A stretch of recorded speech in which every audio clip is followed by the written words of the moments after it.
Hey, what's up guys? Welcome to Zero to Fix with Chris. This is part number 2 of the tractor no start. To talk about a few things on the first video.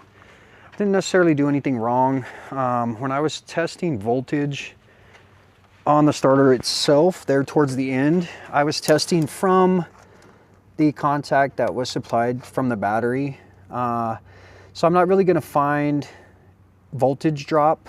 There's going to be a little bit just because of when you engage. It could be a couple volts, whatever, you know. But that wasn't really testing if it was sending full signal to the motor itself, the starter motor. So I basically stated I either have a problem here or I have a problem in here. That wasn't necessarily the case. Now, taking it off and bench testing it, we were still getting the hard click, but when we did supply power to the motor itself, it spun, which tells us that the solenoid was bad. Either the contacts had corrosion, they were burnt, something was going on here.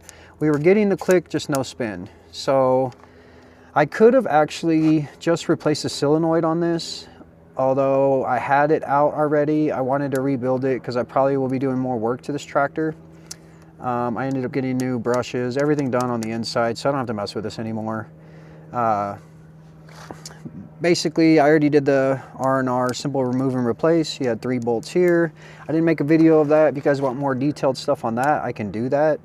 But just even these cables, replacing them and just taking them out and putting new ones in. Ended up working on the loom a little bit. I would like to do a new harness if I do tear this tractor all the way down, but I'm not sure yet. So we got everything correct all the way to here. It was just more testing in here. Now you can pretty much bench test with it in. It's not recommended. It kicks hard. You got to make sure you're safe, right? So I recommend just taking the 3 bolts out, doing your bench test then, and then determine your problem. Now with it being rebuilt, of course, everything is working beautifully and I shouldn't have to mess with it no more. But everything was pretty on point as far as the diagnosis, besides where I was testing and saying that we were bypassing the solenoid because we technically were not.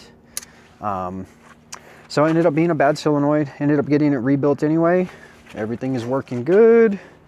Let's see, make sure we're in neutral. Starts right up every time. I don't know if I'm gonna start tearing this down and painting or what the next option is gonna be. I do have a ton of projects out here. If there's anything you guys want to see me work on, we can do that. A lot of small engine stuff. I have, you know, a couple rotor tillers that need to be redone. This one should be able to be fixed. I have more back here that I can replace motors. I have a couple CBR 1000s. Got one in the garage we can work on. I do have something going on with the truck here. Changed the oil and stuff the other day, and I'm not getting any washer fluid to work. Also had an overheating problem that I fixed we can talk about.